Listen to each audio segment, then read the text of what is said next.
محرم کے مہینے سے اسلامی سال کا آغاز ہوتا ہے۔ مسلمانوں کو تاریخ کا بھی علم ہونا چاہیے کہ ماہ محرم ہی سے اسلامی تاریخ کا اور اسلامی کیلنڈر کا آغاز کیوں کیا گیا، کون سا واقعہ ہے جو اسلامی کیلنڈر کے ساتھ جڑا ہوا ہے، اس تاریخ کا اور کیلنڈر کا پس منظر کیا ہے۔ ہم اور آپ اگر اس سے واقف نہیں ہوں گے تو پھر کون واقف ہوگا؟ اسلامی کیلنڈر کے وجود میں آنے سے پہلے دوسری تاریخیں دنیا کے اندر رائج تھی، عیسوی تاریخ چلا کرتی تھی۔ خلیفہ دوم سیدنا عمر فاروق رضی اللہ تعالیٰ عنہ کے زمانہ خلافت میں ایک تحریر حضرت کے پاس آئی جس میں وہی پرانی تاریخ درج تھی۔ اس تحریر کو پڑھنے کے بعد حضرت کے ذہن میں ایک بات آئی کہ یہ تاریخ تو پرانی چلی آ رہی ہے، ہمیں نئے اسلامی کیلنڈر کا آغاز کرنا چاہیے اور مذہب اسلام کے کسی تاریخی واقعے سے اس کو مربوط کرنا چاہیے، جوڑنا چاہیے، تاکہ آنے والی نسلوں تک ہماری تاریخ محفوظ رہے۔ اللہ کی طرف سے یہ بات ان کے دل کے اندر ڈالی گئی، مجلس مشورہ طلب کر لیے، رائے مانگی گئی کہ بتایا جائے کس واقعے سے اسلامی کیلنڈر کی شروعات کی جائے۔ مختلف آراء صحابہ کرام رضوان اللہ علیہم اجمعین نے پیش فرمائی۔ ایک رائے یہ آئی کہ جناب رسول اللہ صلی اللہ تعالی علیہ وسلم کے یوم ولادت کو اسلامی کیلنڈر کے آغاز کے طور پر منتخب کیا جائے۔ جس دن آپ اس دنیا میں تشریف لائے، دنیا میں انقلاب برپا ہوا، صالح انقلاب وجود میں آیا، دنیا نے کروٹ لی، ظلمت و تاریکی سے لبریز دنیا میں اللہ تعالیٰ نے پیغمبر علیہ السلام کی شکل میں اس آفتاب کو بھیجا جو تاریکیوں کو تیزی کے ساتھ چھاٹتا چلا گیا۔ دنیا کی تاریخ میں انقلابی دن ہے پیغمبر علیہ السلام کی تشریف آوری۔ بہت اچھی رائے آئی کہ اسی دن کو اسلامی کیلنڈر کے آغاز کے طور پر متعین کر لیا جائے،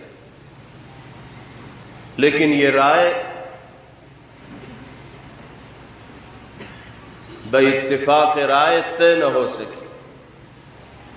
دوسری رائے مانگی گئی تو بعض حضرات نے یہ رائے پیش کی کہ جس دن نبی کریم علیہ السلام نے اس دنیا سے پردہ فرمایا، اس دن کو اسلامی کیلنڈر کے آغاز کے طور پر متعین کیا جائے، لیکن یہ رائے بھی قابل قبول نہ ہو سکی۔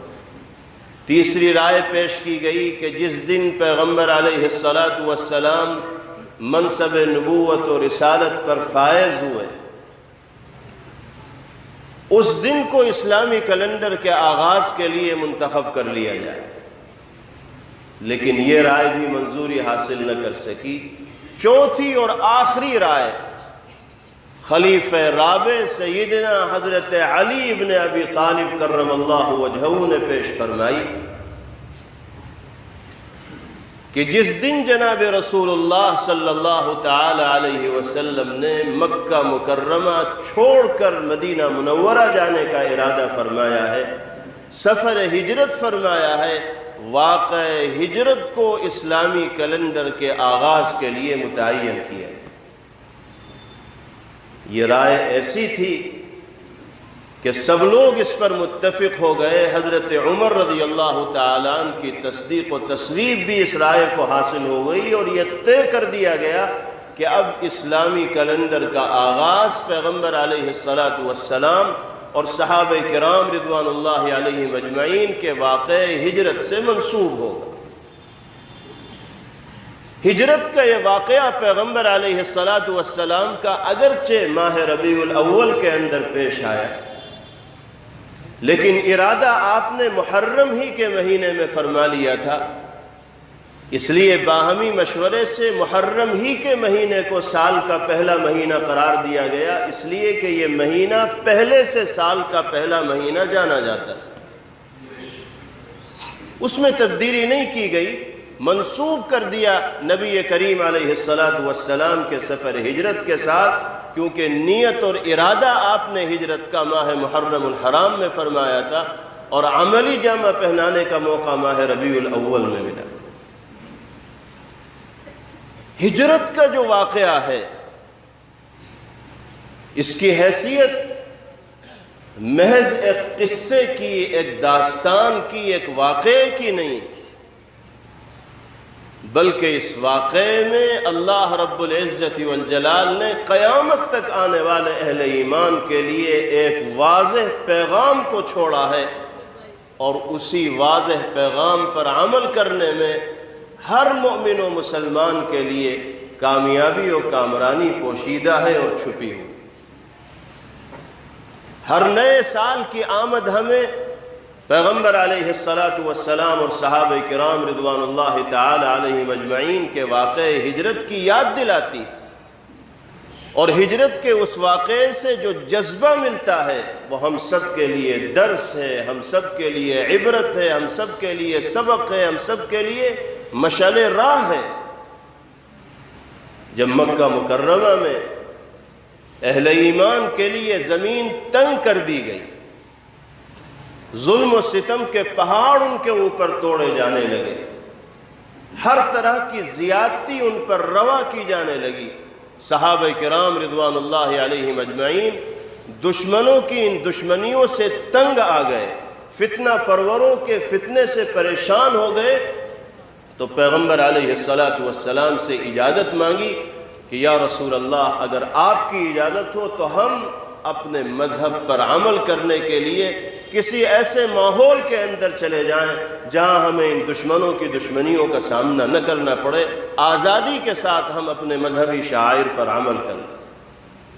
چنانچہ سب سے پہلے صحابہ کرام رضوان اللہ علیہم اجمعین میں سے بعض افراد نے حبشہ کی جانب ہجرت فرمائی، کیونکہ وہاں کا جو بادشاہ تھا وہ مسلمانوں کے سلسلے میں نرم گوشہ رکھتا تھا، خبریں جو وہاں کی ملا کرتی تھیں وہ اطمینان بھری تھیں، اس لیے صحابہ کرام رضوان اللہ علیہم اجمعین نے مکہ مکرمہ چھوڑ کر حبشہ کی جانب ہجرت فرمائی۔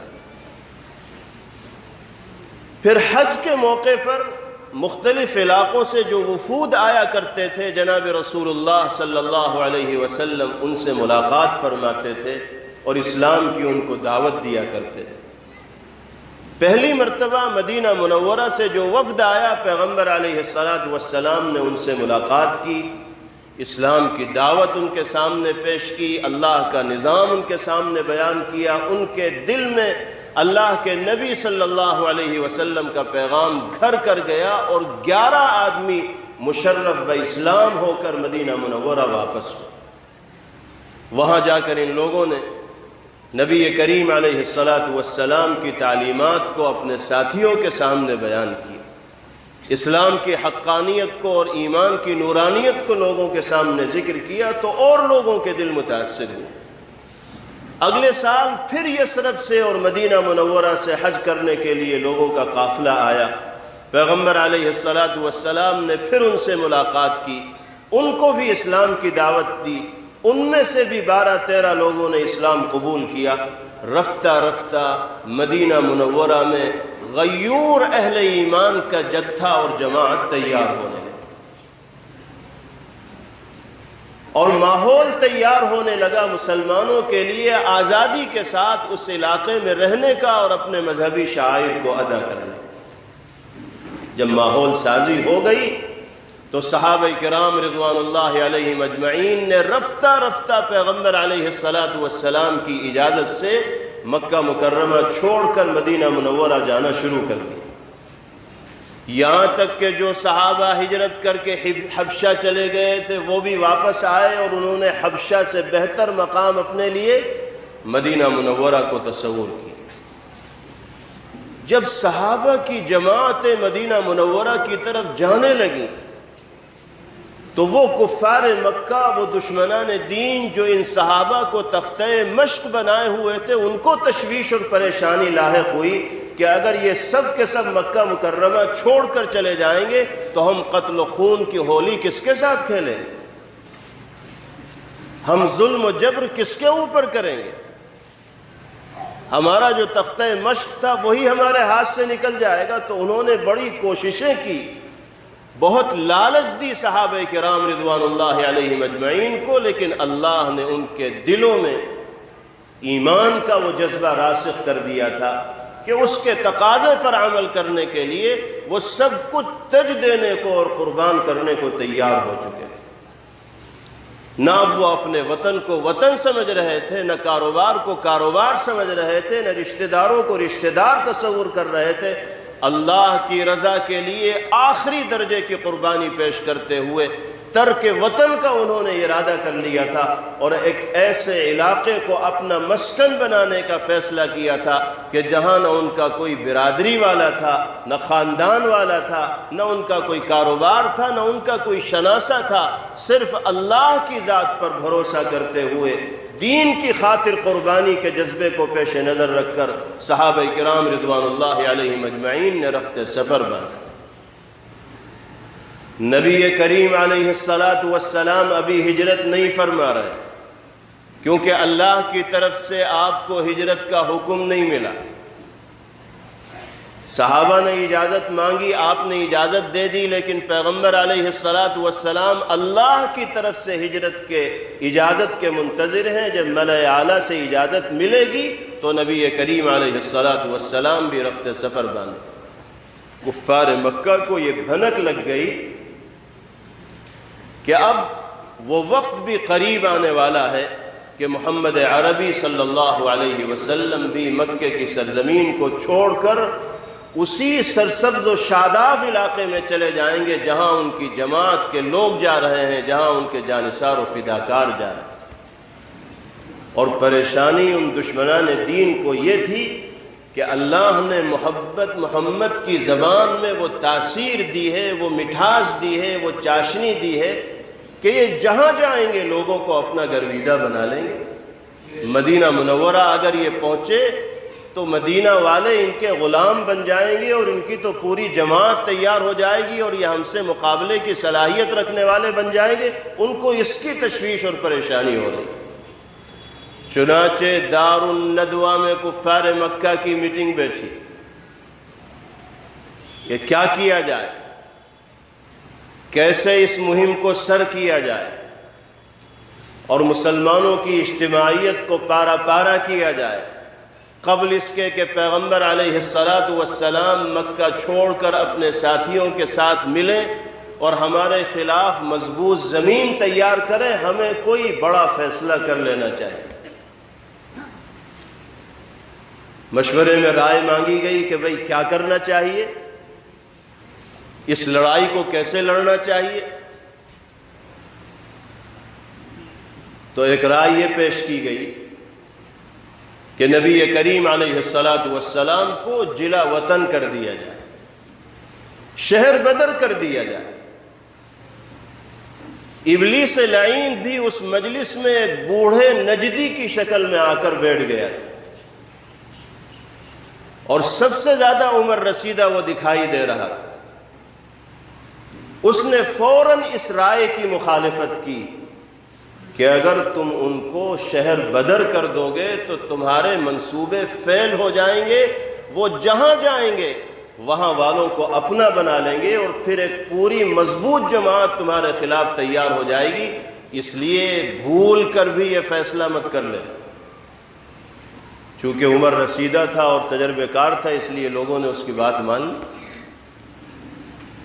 دوسری رائے یہ پیش کی گئی کہ ایک تاریک کمرے کے اندر محمد عربی صلی اللہ علیہ وسلم کو قید کر دیا جائے، پابند سلاسل کر دیا جائے، کھانا پینا ان پر بند کر دیا جائے، یہاں تک کہ نعوذ باللہ آپ اسی تاریک کمرے کے اندر گھٹ گھٹ کر اپنی جان دے دیں۔ ابلیس لعین نے اس رائے کی بھی سختی کے ساتھ تردید کی کہ یہ فیصلہ بھی مت کر لینا، اس لیے کہ محمد چاہے جیسے ہو لیکن وہ ایک مضبوط قبیلے اور خاندان سے تعلق رکھنے والے ہیں. اگر یہ حرکت ان کے ساتھ کی جائے گی تو ان کے قبیلے کے جو لوگ آج تمہارے ساتھ کھڑے ہیں وہ اپنی برادری کے اس فرد کو بچانے کے لیے تمہارے خلاف میدان میں آئیں گے اور تمہارے منصوبے فیل ہو جائیں گے. یہ مت کر لینا، وہ تم سے زیادہ مضبوط ہیں اور تم ان کو پابند سلاسل نہیں رکھ پاؤ گے، تمہارا منصوبہ فیل ہو جائے. تیسری رائے ابو جہل نے پیش کی کہ اگر یہ دونوں رائے قابل قبول نہیں ہیں تو میرے ذہن میں تو یہ بات آ رہی ہے کہ ہماری برادریاں جو ہیں ان میں سے ایک ایک نوجوان کو، بہادر آدمی کو چن لیا جائے اور سب یکبارگی محمد عربی صلی اللہ علیہ وسلم پر حملہ آور ہوں اور ان کو قتل کر دیں. کسی اور ایک پر ان کے قتل کا الزام بھی نہیں آئے گا، دیت لی جائے گی تو ہم سب مل کر دیت ادا کر دیں. اس رائے کو ابلیس لعین نے منظور کیا اور کہا کہ ہاں یہ آئی ہے رائے، اور اس کے علاوہ کوئی اور توڑ نہیں ہے اس لڑائی کا جو محمد کی طرف سے لڑی جا رہی ہے. اگر کامیابی چاہتے ہو تو ان کو اپنے راستے سے ہٹانا ہوگا، اس کے علاوہ کوئی اور راستہ کامیابی حاصل کرنے کا نہیں. چنانچہ منصوبہ تیار ہو گیا. قبیلے کے مختلف قبائل کے 11 افراد کو مسلح کر دیا گیا، ہتھیار بند کر دیا گیا، اور نبی کریم علیہ السلام کے دولت خانے کے باہر ان کو پہرے پر لگا دیا کہ آپ اپنے گھر سے صبح کے وقت باہر تشریف لائیں گے، فوراً یکبارگی آپ پر حملہ ہوگا اور ہم اپنے منصوبے میں کامیاب ہو جائیں گے. ادھر یہ لوگ منصوبہ سازی کر رہے ہیں، پلاننگ کر رہے ہیں، ادھر اللہ کی طرف سے سارا راز پیغمبر علیہ السلام تک جبرائیل علیہ السلام کے واسطے سے پہنچا دیا جاتا ہے. دشمنان دین کی سازشوں سے، ان کی پلاننگ سے آپ کو باخبر کر دیا جاتا ہے کہ آپ کے خلاف یہ اسکیمیں رچی جا رہی ہیں، یہ منصوبے بنائے جا رہے ہیں. اس لیے اب آپ کو ہجرت کی اجازت مل گئی ہے، آپ رخت سفر باندھ لیجئے، اللہ آپ کا محافظ ہے. جناب رسول اللہ صلی اللہ علیہ وسلم جس اجازت کے منتظر تھے، اس موقع پر اللہ کی طرف سے آپ کو اجازت ملی. چنانچہ آپ نے جلدی سفر کی تیاری کی. پہلے سے بھی آپ نے سفر کی تیاری کر رکھی تھی، اس لیے کہ انداز تھا کہ کچھ دنوں کے بعد اجازت اللہ کی طرف سے مل ہی جائے. اپنے بستر پر سیدنا حضرت علی ابن ابی طالب رضی اللہ تعالیٰ عنہ کو لٹایا، اور آدھی رات گزرنے کے بعد جو عین حملے کا وقت تھا، پہرے دار تاک میں آ گئے تھے کہ رات کے آخری پہر میں محمد عربی صلی اللہ علیہ وسلم اٹھتے ہیں، مسجد کی طرف آتے ہیں، بعض دفعہ گھر سے باہر نکلتے ہیں ضرورت پوری کرنے کے لیے، اسی وقت ان کے اوپر حملہ آور ہوں گے. عین حملے کے وقت اللہ کے رسول صلی اللہ علیہ وسلم اپنے دولت خانے سے تنہا باہر تشریف لاتے ہیں. آپ کی مٹھی میں خاک ہوتی ہے، مٹی ہوتی ہے، اور ان تمام عقل کے اندھوں کے سر پر آپ وہ مٹی رکھتے ہوئے چلے جاتے ہیں جو آپ کی طاق میں منصوبہ بندی کے ساتھ کھڑے ہوئے تھے. ان کو پتہ ہی نہیں لگتا. آنکھوں میں بینائی دینے والی ذات اللہ کی ہے. اللہ جب چاہے گا یہ کھلی ہوئی آنکھیں دیکھیں گی، اور اللہ نہیں چاہیں گے تو کھلی ہونے کے باوجود آنکھوں کو دکھائی نہیں دے. آنکھیں ان کی کھلی رہ گئیں. پیغمبر علیہ السلام ان کے درمیان سے نکلے، لیکن وہ اللہ کے رسول صلی اللہ علیہ وسلم کو دیکھ ہی نہ سکے. کچھ دیر کے بعد کوئی اور ان کے بیچ سے آیا، پوچھا کہ بھئی تم کیوں کھڑے ہو یہاں، کس کا انتظار کر رہے ہو؟ انہوں نے کہا کہ محمد عربی صلی اللہ علیہ وسلم کے منتظر ہیں. اس نے کہا کہ اپنی عقل کو رو، اپنی عقل پر ماتم کرو، تم جس کا انتظار کر رہے تھے وہ تو یہاں سے جا چکے. ان کو یقین نہ آیا. جھانک کر دیکھا نبی کریم علیہ السلام کے بستر کو، تو آپ کے بستر پر کوئی شخص آرام فرما ہے اور چادر سر سے پیر تک تنی ہوئی. انہیں یقین نہیں آیا، کہنے لگے کہ محمد صلی اللہ علیہ وسلم تو آرام کر رہے ہیں. لیکن جب صبح ہوئی اور اس بستر سے نبی کریم علیہ السلام کے بجائے حضرت علی بن ابی طالب رضی اللہ تعالیٰ عنہ اٹھے تو دن میں تارے ان کافروں کو دکھائی دے گئے. ان کے سارے منصوبے اللہ نے فیل کر دیے. قرآن پاک میں اللہ تعالیٰ نے اس واقعے کو بیان فرمایا. وَإِذْ يَمْكُرُ بِكَ الَّذِينَ كَفَرُوا لِيُثْبِتُوكَ أَوْ يَقْتُلُوكَ أَوْ يُخْرِجُوكَ وَيَمْكُرُونَ وَيَمْكُرُ اللَّهُ وَاللَّهُ خَيْرُ الْمَاكِرِينَ. یاد کیجئے اس وقت کو جب آپ کے خلاف یہ کفار سازشیں رچ رہے تھے کہ آپ کو قید کر دیا جائے، آپ کو جلا وطن کر دیا جائے، آپ کو قتل کر دیا جائے. ان کی سازشیں، ان کی پلاننگ، ان کی منصوبہ بندیاں ہو رہی تھیں اور اللہ ان کی پلاننگ کے خلاف تدبیر فرما رہے تھے. اور اللہ سے بہترین تدبیر کرنے والا کائنات میں کوئی ہو ہی نہیں سکتا. ان کے سارے منصوبے خاک میں مل گئے اللہ پاک کی اس تدبیر کے مقابلے. کیسے سخت حالات میں پیغمبر علیہ السلام اور صحابہ کرام رضوان اللہ علیہم اجمعین نے مکہ مکرمہ سے مدینہ منورہ کی جانب ہجرت کی. آپ حضرت ابو بکر صدیق رضی اللہ تعالیٰ عنہ کے گھر سیدھے تشریف لے گئے، ان کو ساتھ لیا. واقعہ تفصیلی ہے. اور سب سے پہلا پڑاؤ ان دونوں کا غار ثور میں ہوا. غار میں داخل ہونے سے پہلے خلیفہ اول سیدنا صدیق اکبر رضی اللہ تعالی عنہ نے پیغمبر علیہ السلام سے فرمایا کہ یا رسول اللہ آپ ٹھہریے تھوڑی دیر کے لیے، میں اندر صفائی کر لوں تاکہ آپ کچھ دیر کے لیے سستا سکیں، آرام کر سکیں. اندر تشریف لے گئے، دیکھا کئی سوراخ ہیں. اندیشہ ہے کہ اس سوراخ سے کوئی موذی جانور نکل کر پیغمبر علیہ السلام کو تکلیف نہ پہنچائے. ایک سوراخ کو سیدنا صدیق اکبر رضی اللہ تعالی عنہ نے اپنی تہبند کی چادر سے بند کر دیا، لیکن ایک اور سوراخ کھلا باقی رہ گیا. اس کو بند کرنے کے لیے کوئی چیز نہ ملی. جلدی ہو رہی تھی، دشمن تعاقب میں لگ چکے تھے. نبی کریم علیہ السلام کو اندر بلایا.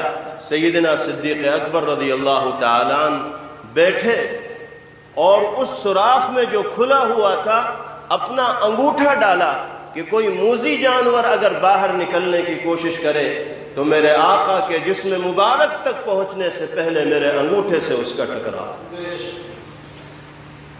اللہ کے رسول صلی اللہ علیہ وسلم چلتے چلتے تھک کر چور ہو چکے ہیں.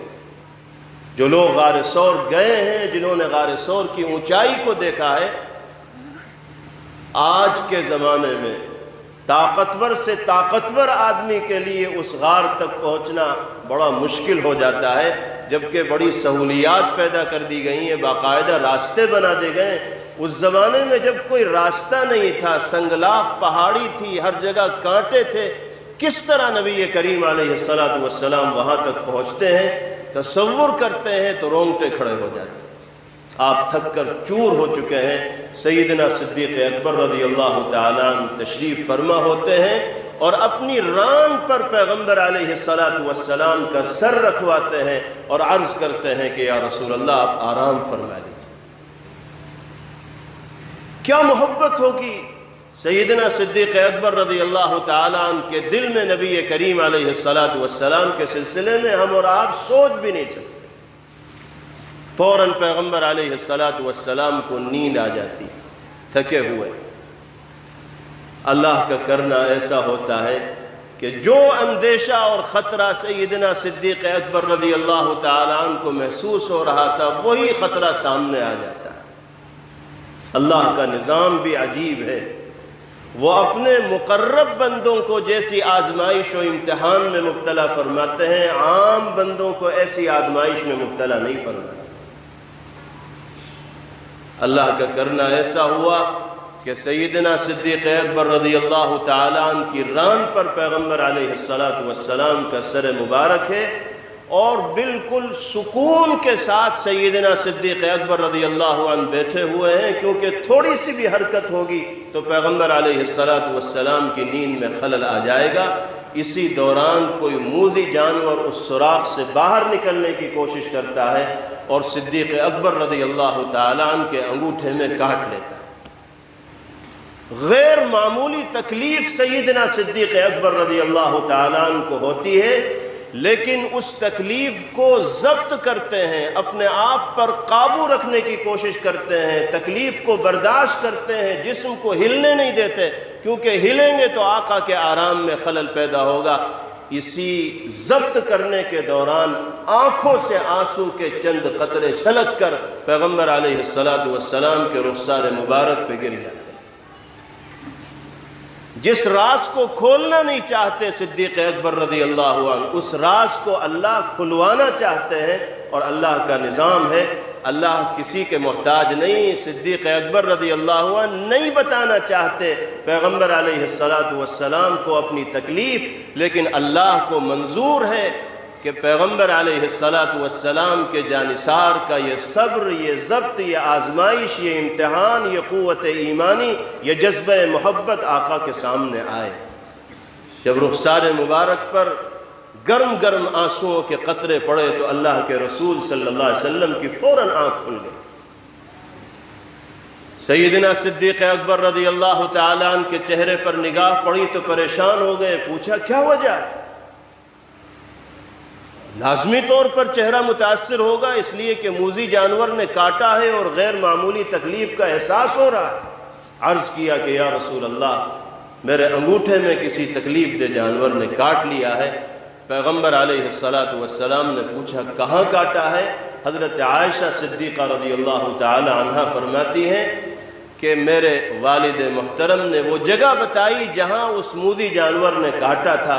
نبی کریم علیہ السلام نے اسی وقت اپنا لعاب دہن اپنی انگلی پر لگایا اور سیدنا صدیق اکبر رضی اللہ تعالیٰ عنہ کے انگوٹھے کے اس مقام پر لگایا۔ ایسا محسوس ہوا کہ فوراً اللہ نے اس تکلیف کو زائل کر دیا، گویا کہ آپ کا لعاب کافور بن گیا صدیق اکبر رضی اللہ تعالیٰ عنہ کی اس تکلیف کے لیے۔ جو غیر معمولی درد، بے چینی اور اضطراب کا سامنا صدیق اکبر رضی اللہ عنہ فرما رہے تھے، نبی کریم علیہ السلام کے لعاب نے ایسے مرہم کا کام کیا اور ایسی دوا کا کام کیا کہ دنیا کا کوئی مرہم اور دوا اس کی برابری کر ہی نہیں سکتی۔ یہ واقعہ ایسا مشقتوں بھرا واقعہ ہے، یہ سفر ایسا مشقتوں بھرا سفر ہے کہ اس کی تفصیل اگر بیان کی جائے تو اس کے لیے گھنٹوں درکار ہیں، کئی راتیں درکار ہیں، اور ہر صحابی کا جو واقعہ ہجرت ہے اس میں الگ الگ تفصیلات، الگ الگ دقتیں، الگ الگ طرح کی دشواریاں سامنے آتی ہیں۔ ان تمام واقعات سے مشترکہ طور پر جو پیغام امت کو دیا گیا وہ یہ ہے کہ اللہ کی رضا کے لیے ہر طرح کی قربانی پیش کرنے کا جذبہ اپنے دل کے اندر پیدا کرو، جس قربانی کا نمونہ نبی کریم علیہ السلام نے پیش فرمایا اور صحابہ کرام رضوان اللہ علیہم اجمعین نے پیش فرمایا۔ آسان نہیں ہے اپنے گھر بار کو چھوڑ دینا، آسان نہیں ہے اپنے کاروبار کو ترک کر دینا، آسان نہیں ہے برسوں سے جس جگہ رہتے چلے آ رہے ہیں اس جگہ کو چھوڑ کر کسی نامانوس جگہ چلے جانا، لیکن ان تمام چیزوں کو اللہ کی رضا کی خاطر نبی کریم علیہ السلام بھی گوارا کر رہے ہیں اور صحابہ کرام رضوان اللہ تعالی علیہم اجمعین بھی گوارا کر رہے ہیں۔ مدینہ منورہ یہ قافلہ پہنچتا ہے تو اہل مدینہ فرش راہ ہیں پیغمبر علیہ السلام کے استقبال کے لیے۔ پھر جو مدینہ کا منظر تبدیل ہوتا ہے اور پھر جو اسلامی اسٹیٹ قائم ہوتی ہے، جو نبوی نظام قائم ہوتا ہے، اللہ کا لایا ہوا دین عملی شکل میں انسانوں کی زندگی میں نمایاں ہوتا ہوا دکھائی دیتا ہے، وہ اسلام کی اور دنیا کی تاریخ میں سنہرے حروف سے لکھے جانے کے لائق ہے۔ تاریخ یہ بتاتی ہے کہ اصلاً اہل ایمان کو اور اہل اسلام کو جو شوکت ملی ہے، جو عزت ملی ہے، جو سطوت ملی ہے، جو رفعت و بلندی اور کامیابی اور طاقت ملی ہے وہ ہجرت کے بعد ملی۔ اس لیے واقع ہجرت حقیقتاً اس لائق ہے کہ اس سے اسلامی تاریخ کے آغاز کو مربوط کیا جائے، جوڑا جائے، اور اس واقعے سے جو پیغام ملتا ہے، جو سبق ملتا ہے، اس پیغام اور سبق کو ہر مسلمان یاد رکھنے والا ہو اور اسی کی روشنی میں زندگی گزارنے والا۔ افسوس کی بات یہی ہے کہ نیا سال آتا ہے اور پرانا ہو جاتا ہے، پھر نیا سال اللہ ہماری زندگی میں عطا فرماتے ہیں، لیکن ہم نہ ہجرت کے اس واقعے کو یاد رکھتے ہیں اور نہ اس واقعے سے حاصل ہونے والے پیغام کے مطابق زندگی گزارنے کی کوشش کرتے ہیں۔ جن صحابہ نے اللہ کی رضا کے لیے جان و مال کو داؤ پر لگایا، عزت و آبرو کی قربانی پیش کی، وطن و کاروبار کو چھوڑا، ان صحابہ کا ہم عظمت و محبت کے ساتھ نام ضرور لیتے ہیں، لیکن جو جذبات اللہ نے ان کو عطا فرمائے تھے اس کا نقش ہماری زندگیوں کے اندر دکھائی نہیں دیتا۔ ہماری ایمانی کمزوری کا یہ عالم ہے کہ اللہ کی رضا کے لیے جان و مال کی قربانی پیش کرنا تو دور کی بات، ہم جیسا گنہگار اپنے نفس کی ایک ادنا سی خواہش کو اللہ کی رضا کے واسطے قربان کرنے کو تیار نہیں ہو۔ جو قوم اپنی نفسانی خواہشات کو اللہ کی رضا کے لیے قربان نہ کر سکے، وہ خاک وقت ضرورت جان کی قربانی پیش کرے گی؟ اس سے یہ توقع کیسے کی جائے گی کہ وہ وقت ضرورت مال کی قربانی پیش کر دے، دولت کی قربانی پیش کر دے، دھن کی قربانی پیش کر دے؟ جب ہم اپنی خواہش کو قربان نہیں کر سکتے تو جان و مال کی قربانی تو دور کی